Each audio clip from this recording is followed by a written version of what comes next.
আলহামদুলিল্লাহ। তো আমরা বলছিলাম এটা হবে দ্বিতীয় আলোচনা, যে স্বাধীনতা বিরোধী আর স্বাধীনতার পক্ষে শক্তি, আলেমদেরকে যে কথাগুলো বলা হয়। তো আমরা প্রথম আলোচনায় জেনেছি যে আমাদের আন্দোলনের স্বাধীনতা সংগ্রামে যা আন্দোলনের ঘোষণা এবং সেটাকে রাজনৈতিক আর সামরিকভাবে রূপায়ণের যে কার্যক্রম, এটা আলেমরা করেছেন। উপমহাদেশের সবচেয়ে বড় স্বাধীনতা সংগঠন কংগ্রেস, জাতীয় কংগ্রেসের সভাপতি একজন আলেম ছিলেন এবং এখানের অনেক নীতি নির্ধারণী নেতা ছিলেন আলেম।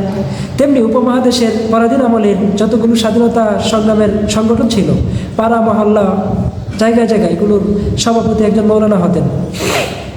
এমনকি এদেশে যতগুলো কৃষক বিদ্রোহ হলো, শ্রমিক আন্দোলন হলো, তাদের নেতা আলেম হতেন। হাজী শরীয়তুল্লাহ তিতুমির এরা আলেম ছিলেন। তিতুমির ছিলেন সৈয়দ আহমদ শহীদের খলিফা। তো ওই যে একটা সময় আমরা স্বাধীনতা বললে তো আলেমকে বুঝি, স্বাধীনতার নেতা বললে তো আলেমকে বুঝি, আজকে তাদেরকে স্বাধীনতা বিরোধী সাম্প্রদায়িক বলা হচ্ছে কেন? তারা যদি সাম্প্রদায়িক হতেন তাহলে কংগ্রেসের মতো একটি হিন্দু সংগঠনের সভাপতি হলেন কেমনে বারবার? শাইখুল হিন্দ কেন উপমহাদেশের হিন্দুদের মধ্যে স্বাধীনতার বীজ ছড়িয়ে দিলেন এবং তাদের আশ্রয় হয়ে উঠলেন? এই কথাটা আওয়ামী লীগের আমলের তৃতীয় অধ্যায়, যেখানে আওয়ামী লীগ পচে গেছে, হাসিনার আমল, ওই আমলে সেই প্রচারণা শুরু হয়েছে এবং এটার প্রচারক তাত্ত্বিক হইল ভারত।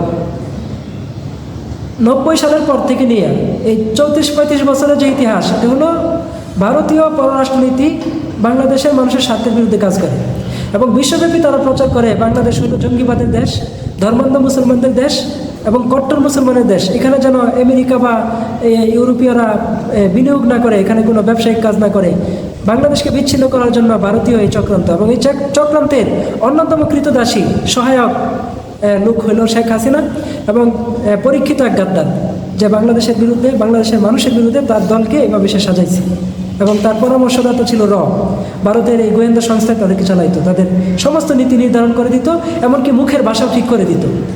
শেখ হাসিনার আমলে তো তার পিতার আত্মজীবনী প্রকাশ পাইছে, অসমাপ্ত আত্মজীবনী। সেই আত্মজীবনীর মধ্যেও তো আলেমদের মুজাহিদদেরকে মুজাহিদ হিসাবে বর্ণনা করা হয়েছে এবং শেখ মুজিব পাকিস্তান সফরে গিয়েও তো সেই মুজাহিদদের কবর পাহাড়ে গিয়ে জিয়ারত করে আসছে। এবং সৈয়দ আহমদ শহীদের যে আন্দোলন, সেখানে যে মুজাহিদরা যাইতো, তারা তো জঙ্গি ছিল না, তারা দেশপ্রেমিক মুজাহিদ ছিল।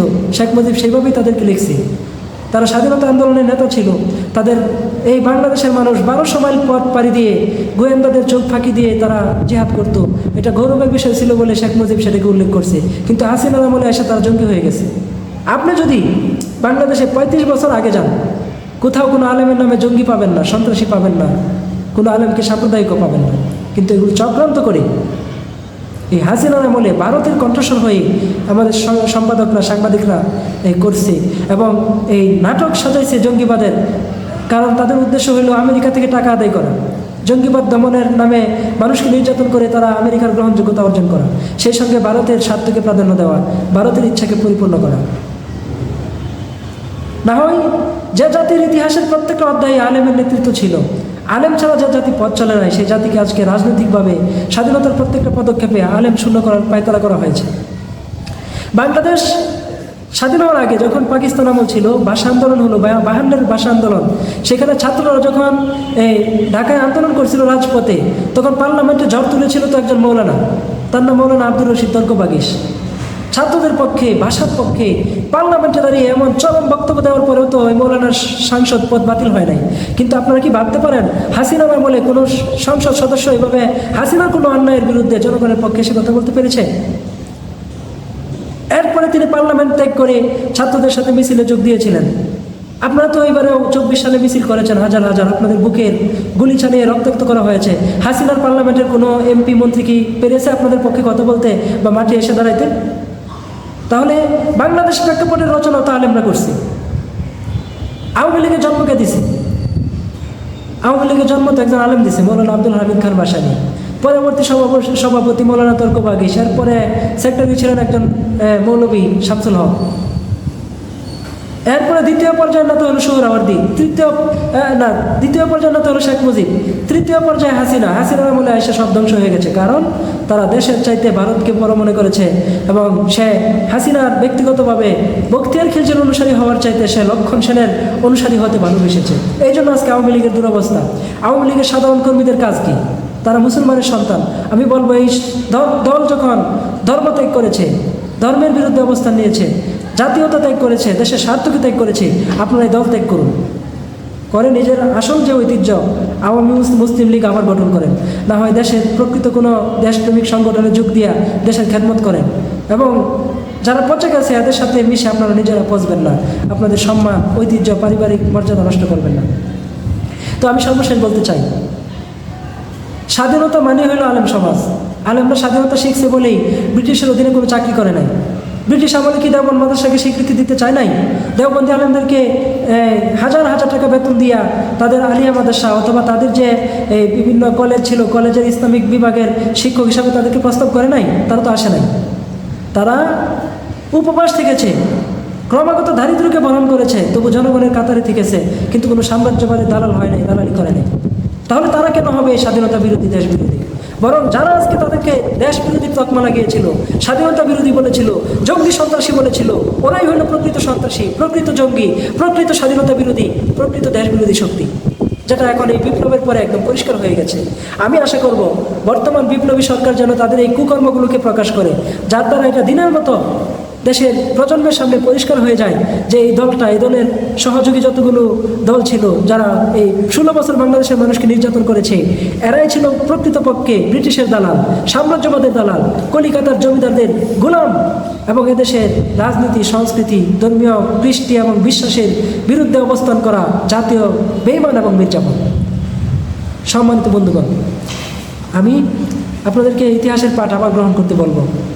আলেম ওলামা আপনাদের বন্ধু ছিল বলেই তারা গাদ্দারি করে নাই, এবং এখানে কাউমি মাদ্রাসা মানে হলো জাতীয় মাদ্রাসা, এরা জাতির সাথে আছে, কখনো জাতির দুর্যোগে এরা জাতিকে ছেড়ে যায় নাই।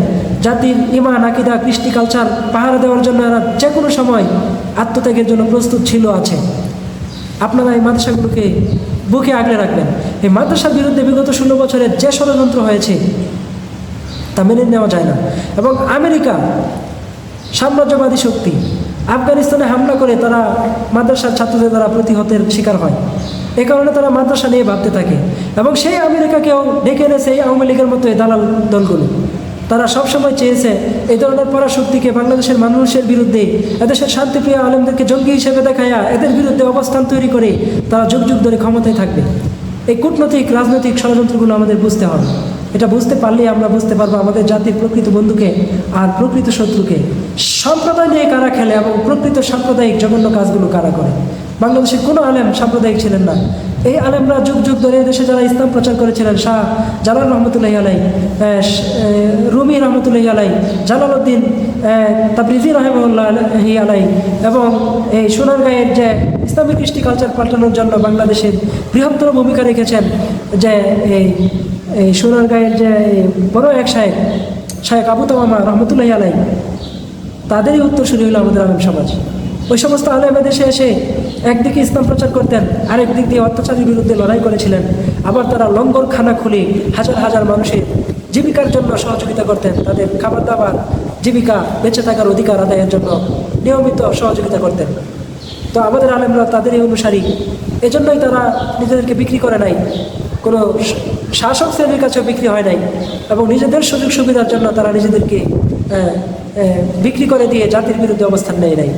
তো এই মাদ্রাসাগুলোর বিরুদ্ধে অতীতে যত চক্রান্ত হয়েছে, আমি মনে করি বর্তমান বিপ্লবী সরকার এসে এই ক্ষতিপূরণ আদায় করবে, এবং মাদ্রাসার ছাত্র শিক্ষকদের জীবন মান উন্নয়নের জন্য, মাদ্রাসাগুলোর অবকাঠামো উন্নয়নের জন্য, এখানের শিক্ষা দীক্ষা ক্ষেত্রে যে উপকরণ প্রয়োজন এসব ক্ষেত্রে, এবং এখানে বিপুল অংশে যে গরিব সমাজ এবং দরিদ্র শ্রেণী, এতিম সমাজ থাকে, তাদের সহযোগিতার জন্য সরকার নিজস্ব উদ্যোগে এগিয়ে আসবে।